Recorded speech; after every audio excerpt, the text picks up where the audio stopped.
지금 신당이요. 개혁보수 신당이 유승민 의원이 정강 정책에 영향을 미치기로 했다. 안보는 새누리당보다 더 이렇게 보수로 가면서 경제, 복지, 노동 이런 분야에 있어서 개혁적으로 간다. 그러면서 사회적 경제 기본법을 만들겠다. 내지는 기본소득을 검토할 때가 되었다. 이런 부분의 이야기까지 하고 있습니다. 그러면 이것이 옳은가 그런가에 대해서 논의를 할 그런 필요가 충분히 있지 않겠나 생각을 하는데요. 저는 이 부분에 있어서 좀 충분히 토론이 돼야 된다. 저는 무조건 비난을 하지는 않겠습니다. 그러면 사회적 경제 기본법이 뭐고 기본소득이 뭔가에 대해서 우리가 그 용어적 개념은 이해를 해야 되지 않겠습니까? 마을기업, 사회적 기업, 협동조합 등을 사회적 경제 조직으로 규정하고 정부가 이들 조직을 육성 지원하는 내용을 담은 법안이다. 지금 국회에서 야당에 의해서 논의가 되고 있고요. 유승민 의원 같은 경우에도 여기에 찬성을 하고 있습니다. 그렇지만 이런 사회적 경제 기본 법안이 자유시장 경제를 부정하고 국가의 기본 원리를 자유와 창의에서 협동과 연대로 이렇게 바꾸자라는 부분에서 좌파적 어떤 법안이다 라고 지금 비판을 받고 있습니다. 유승민 의원은요 20대 국회에 첫 법안 4개를 갖다가 발의를 했는데 사회적 경제 기본 법안을 경제 양극화와 사회적 불평등을 한국 사회의 가장 큰 문제로 지적했던 유승민 의원의 철학이 담긴 법안이다. 이렇게 이야기를 하고 있습니다. 이 법안의 주 내용은 사회적 경제 조직의 설립, 운영과 지원 규정을 마련해서 사회적 경제 지원 환경을 조성하는 것이라는데요. 사회적 경제는 시장 경제의 보완제라고 여러 번 이야기를 했고 야당 의원들도 여기에 몇 명이 찬성을 하고 있다고 이렇게 합니다. 유승민 의원은 유일호 기재부 장관한테 사회적 경제 기본법이 사회주의냐고 이렇게 질문을 던지는데요. 유 장관은 그렇게 보지는 않지만 기재부 내에 그런 부분도 있고 아니라고 생각하는 부분도 있다라고 이야기를 하고 있습니다. 자, 유승민 의원의 이 정치 노선과 일치하는 이런 행태에 대해서 어떻게 봐야 될 것인가?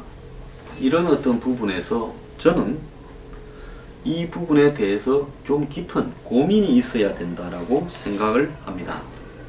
이와 더불어서요, 유승민 의원이 검토할 때가 됐다고 이야기한 기본소득이라는 부분에 대해서도 우리가 좀 지금 연구를 해야 되는데요. 묻지도 따지지도 않고, 즉 그 사람의 계층과 자산과 직업, 나이 등을 전부 가리지 않고 모든 국민에게 동일하게 최소 생활비를 지급하는 제도라고 합니다. 재산이나 소득, 고용 여부는 물론이고 일할 의지도 묻지를 않습니다. 17세기 토마스 홉스의 시민소득으로 출발했고 18세기 토마스 페인을 거쳐서 19세기 샤를 푸리에가 토지배당이라는 이름으로 구체화했는데요. 여기에는 공상적 사회주의자들의 견해가 많이 담겨 있습니다.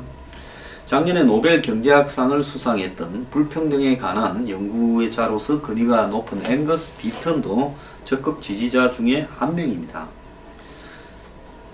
찬성하는 쪽은 기본소득이 불평등 문제를 해결할 수 있다고 주장하고 개념이 단순해서 선별 복지를 하려고 하면 누가 재산이 얼마 있고 세금이 얼마를 내는가 이런 걸 따져서 누구한테는 얼마를 주고 누구한테는 안 준다 이렇게 하는 수많은 비용, 거기에 인력도 들어가고 거기에 오히려 코스트가 더 드니까 그렇게 하지 말고 행정 비용을 최소화하면서 그냥 다 줘버리면 제일 간단한 거 아니냐 이런 이야기입니다. 예를 들어서 소득 하위 10%에 매달 100만원을 지급한다면 하위 10%가 누구인지 골라내는데 상당한 노력과 시간이 드는데 65세 이상 준다 하면 신분증만 제시하면 줄 수 있으니까 간단하다는 겁니다. 반대하는 쪽은 돈 때문인데요. 누가 이 비용을 댈 거냐? 무슨 돈으로 할 거냐? 일 안 해도 돈 주는데 누가 일을 하겠냐? 근로 의욕이 이렇게 없어져서 노동 생산성이 낮아질 거다 이야기를 합니다. 76년에 알래스카 유전 지역에서 나온 수입을 가지고 6개월 이상 알래스카에 거주하는 모든 사람에게 매년 $1,000가 넘는 배당금을 주는데요. 이 기금 때문에 알래스카가 가장 평등한 주가 되었다라고 합니다. 이거는 알래스카의 인구가 점점 줄어들어서 수십만이 살고 있다 보니까 발생한 이야기라고 봅니다. 큰 땅에 그 거친 환경에 누가 살라고 합니까? 그러니까 알래스카에서 나온 석유 수입을 가지고 일정하게 떼서 매년 $1,000 이상을 주는 거죠. 그렇게 매년 $1,000라 해봤자 한번 보십시오. $1,000면 120만원 아닙니까? 그럼 한 달이면 12만원입니다. 자, 알래스카의 물가도 비싼데 12만원이 무슨 큰 의미가 있는지 모르겠는데요. 지난 6월에 스위스에서 모든 국민한테 월 300만원을 지급하는 기본소득 도입법을 국민투표에 붙였는데 유권자 77%가 반대를 했습니다. 핀란드에서는 내년부터 10,000명을 무작위로 선정해서 기본소득을 지급하는 실험을 한다 그러고, 네덜란드는 19개 지방정부에서 내년부터 월 128만원, 부부는 184만원을 무조건 지급하는 실험을 해서 이것이 근로의욕에 미치는 영향을 검증할 거라고 합니다. 자, 소득에 대한 문제를 우리가 이제 논의할 때가 됐는데요. 저는 일단 이런 의문을 가집니다.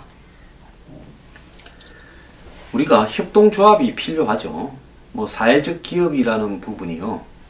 기존의 협동조합이 사회적 기업입니다. 그것은 이익 추구의 목적이 아니라 조합원들이 자신의 이해를 추구하기 위해서 만든 조직입니다.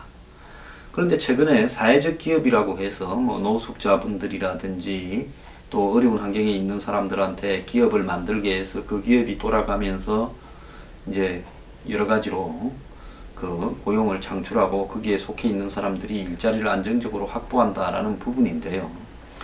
저는 이 부분에서 협동조합에 대한 지원법 정도로 이렇게 충분하다고 보고 있고요.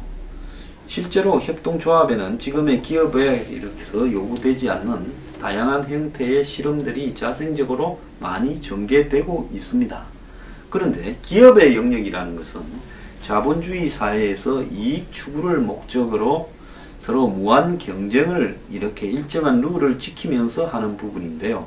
그 기업을 주도하는 사람이 가난한 사람이 하면 거기에는 이득을 인센티브를 주겠다. 정부에서 지원을 하게 해주겠다라는 사회적 경제 기본법은 잘못된 부분이라고 생각을 합니다. 저는 보수적 가치에 있어서 자유시장 경제를 갖다가 진정으로 존중을 한다 그러면 돈을 그렇게 써서는 안 된다고 생각을 합니다. 저는 일반적으로 재벌 앞잡이들이 이야기하는 자유시장 경제와 다른 의미를 말하고 있는 겁니다. 기본소득도요. 자, 한번 봅시다. 5천만 국민들한테 100만원씩을 나눠준다 하면 50조가 들어갑니다. 제 계산 똑바로 한 것 같습니다.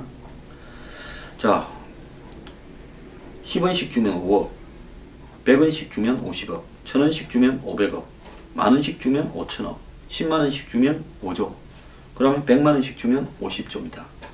그러면 이렇게 이 돈을 갖다가 나누어 주는 것이 옳으냐는 겁니다. 저는 우리 사회에서 적어도 절반쯤 되는 국민들은 그래도 사회적 복지의 대상에 속하지 않는다고 보고 있습니다. 복지에 물론 비용이 늘어나는 부분이 있지만은, 그러면 이렇게 기본소득을 줘버리고 나면 국민들한테 1년에 100만원이든 300만원이든 줘버리고 나면 그 다음에 나머지 부분의 복지는 안 해줄 겁니까? 이렇게 300만원씩을 줘버리고 나면요, 기초생활수급자나 고령노인이라든지 몸이 불편한 장애인이라든지 300만원으로 살 수 있습니까? 한 달에 30만원으로 살 수 있습니까? 그럼 나머지 복지는 안 해줄 겁니까? 기본소득을 한다라는 전제는요, 기존의 자질구레한 복지를 없애버리겠다, 그 대신에 돈으로 다 나눠주고 말겠다, 그 효율성을 이야기하는 거 아닙니까? 자, 이렇게 했을 때 엄청난 돈이 들어갈 건데요. 그러면 그 돈은 어디서 나온다는 것입니까? 그 부분에 대해서는 생각을 해봤습니까? 자, 지금 이런 어떤 논란이 나타난 것은 미래 세대에는 일자리가 없을 거다라는 건 모두 다 인정을 합니다. 지금의 일자리도 다 없어질 겁니다. 저성장이 고착되고 양극화가 되고 이것도 전 세계적인 현상입니다. 그래서 이걸 해결하기 위해서 보편적으로 기본소득을 주자는 건데, 자, 이거를 했을 때, 자, 어떤 일이 발생할 거냐. 우리나라는 지금 조기 대선을 내년에 이제 탄핵으로 한다. 그래서 아마 야당에서 기본소득제를 들고 나올 겁니다. 대선 공약으로 내겠죠. 그리고 유승민 의원 같은 사람도 지금 이걸 법안으로 냈습니다. 시간이 흐를수록 지난 2012년 대선에서 야당이 보편적 복지를 들고 나왔듯이 이번에는 기본소득이 또 사회적 경제 기본법이 주 이슈가 될 겁니다. 이미 김종인 전 대표가 6월달에 기본소득제 도입을 이야기했고, 이재명, 박은순 이런 사람들도 지금 돈을 조금씩 나눠주고 있죠. 청년들이니 이런 사람들한테. 그래서 한국형 기본소득제를 도입하고 있고, 정운찬 전 국무총리도 이 필요성을 인정하고 있고, 지금 새누리당에서 탈당해간 유승민도 이 이야기를 하고 있습니다. 자, 그래서 이런 것들이 한마디로 일자리가 앞으로 늘 없어지는 이런 사회에서 필요하다라고 이야기를 하는 부분도 일리가 없는 건 아닌데요. 보통 좌파들은 사회정의를 이렇게 강조하는데, 기본소득이야말로 절대적 빈곤을 없애고 상대적 빈곤을 줄이면서 자유와 평등을 정진할 거라는 거고요. 우파는 복지국가의 폐해를 없애고 작은 정부를 추구하는데, 여기에 이제 그러면 재원을 어떻게 마련할 거냐는 문제가 나오는데요.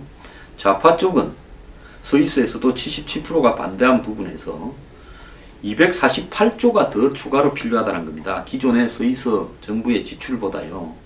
그래서 연간 스위스 정부의 지출의 3배가 넘는, 스위스 나라가 작으니까 선진국이라도 제가 볼 때 한 80조 나가는 모양인데 248조를 추가적으로 마련해야 된다는 거고, 우파 쪽에서는 이것이 행정 비용을 절감하고 관료제 폐해를 줄이기 위해서 이게 필요하다 이렇게 이야기를 하는데, 누가 복지 대상인지 가려낼 필요가 없이 다 줘버리면 되지 않느냐 이런 부분인데요. 그래서 작은 정부가 실현될 수 있다 이렇게 이야기를 하고 있습니다. 자, 그렇다면 기존의 정부 보조금이나 실업급여, 저소득층 사회보장, 건강보험 등 모든 복지를 없애버리고 이것만 주면 끝나느냐. 저는 1년에 300 주는 것보다요, 저는 의료보험, 국민연금, 제가 받는 복지는 그것밖에 없습니다. 국민연금은 나중에 받을 거고, 의료보험이 제가 이렇게 사회보험료를 내고 세금을 내고 유일하게 받는 복지인데요. 저는 제가 지금과 같은 의료보험을 받기를 원하지 1년에 300만원 주기를 원하지 않습니다.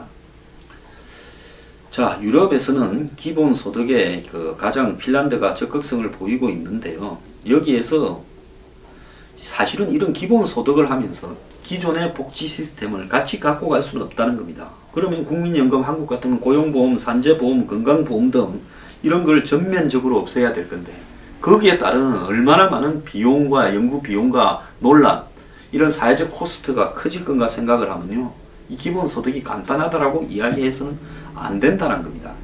기존의 기본소득을 주장하는 사람은 실업수당, 산재보험 같은 사회보험 제도는 임금 노동자 문제를 해결한다 이러고, 그 다음에 아동장애인, 노인과 같은 집단은 출산수당, 양육수당, 그 다음에 기초노령연금 등으로 해결하고, 빈곤층을 대상으로는 기초생활수급제 같은 공공부서 제도가 있다, 또 근로장려세가 있다라고 이야기를 하는데요. 그런데 이러한 형태의 지금 공공부조는 대상이 제한적이다. 그리고 불평등이 심해지면서 이렇게 사회보장이나 공공부조로 메꿔지지 않는 사각지대가 나오고 있다. 이런 것들 때문에 기본소득으로 가야 된다라고 이야기하는데요. 근데 이 기본소득이 안고 있는 궁극적인 문제는, 일자리 문제를 그러면 기본소득이 해결할 수 있는 것인가?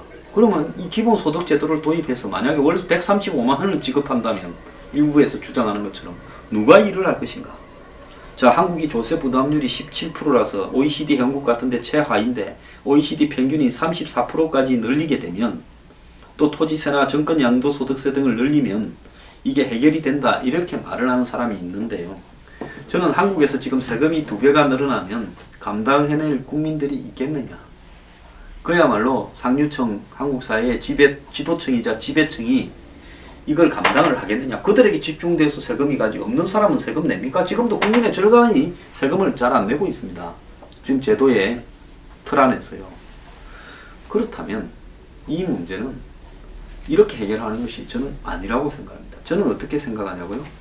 저는 국가가 주거 문제에 있어서 싱가포르식의 대량 주거 공급을 하고요. 그 다음에 이 독과점에 관련되는 대기업들의 행포들을 독과점 가격을 갖다가 낮추는 어떤 부분, 통신비, 유류비, 더 나아가서 보험료 이런 것들이 많이 있지 않습니까? 이런 걸 낮추는 쪽으로 가고요. 그 다음에 가장 중요한 것은 국가적 차원의 일자리 창출이라고 봅니다. 저는 사회적 경제 기본법안을 만들면요, 이 또한요 엄청난 모랄 해저드, 도덕적 해이를 낳은 한마디로 좀비 기업들을 양산시킬 거라고 봅니다. 자본주의 사회에서 경쟁에 뒤처질 수밖에 없는 사람들이 국가의 보조에 지원해서 기업을 끌고 가는 것이 맞는가? 그러면 성실하게 자기가 기업을 만들어서 자영업을 만들어서 중소기업을 만들어서 가내수공업을 운영하는 사람은 그럼 뭔가 하는 겁니다. 이 사회적 경제 기본법에 의한 사회적 기업과 순수 기업이 경쟁하는 것 자체가 불합리하지 않습니까? 이건 아니다. 자, 그렇다면 어떻게 해야 되는가? 이 사회적 경제 기본 법안이나 기본소득이 주장하는 바의 목적은 뭡니까? 지금 복지 부분이 너무나 비효율적이고 낭비적이고 또 본질적인 문제를 해결하지 못하니까 그거 해결하자는 거 아닙니까? 그렇다면 제가 생각하는 건 뭐냐? 자, 주거 문제 해결하고요. 그 다음 우리 생활비 낮추고요. 그 다음에 이 마지막에 이 킬러 콘텐츠가 저는 국가적 일자리 창출이라는 겁니다. 자, 300만원씩 5천만 명한테 나누어지면요 1년에 150조가 들어갑니다.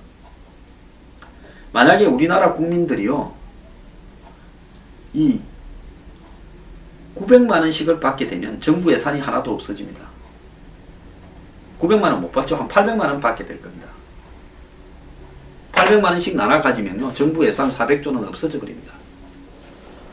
자, 그러면 연 800만원을 받고 5천만 명이 5840 아닙니까? 지금 400조 아닙니까?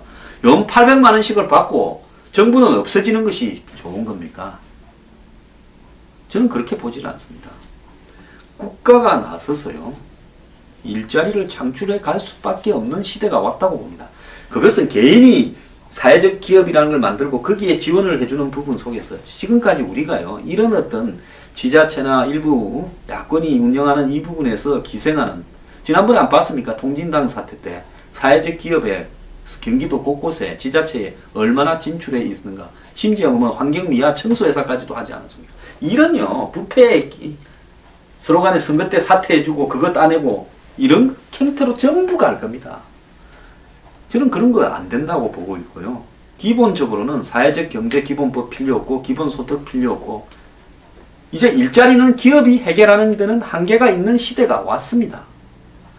삼성이 지금보다 10배가 커져도요 삼성의 일자리는 1.5배 이상도 안 될 겁니다.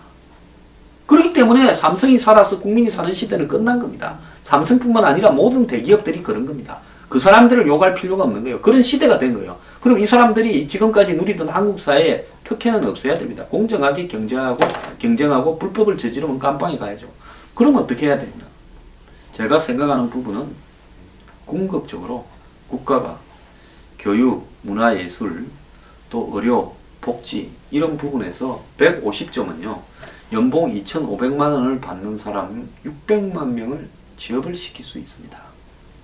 자, 한국과 같은 현재 이런 상황에서 600만 명이 연봉 2,500을 받으면서 경쟁에 의해서 시험이나 테스트를 거쳐서 취업이 되어서 150조를 받으면요. 그 중에 7, 80%는 소비로 바로 연결될 겁니다.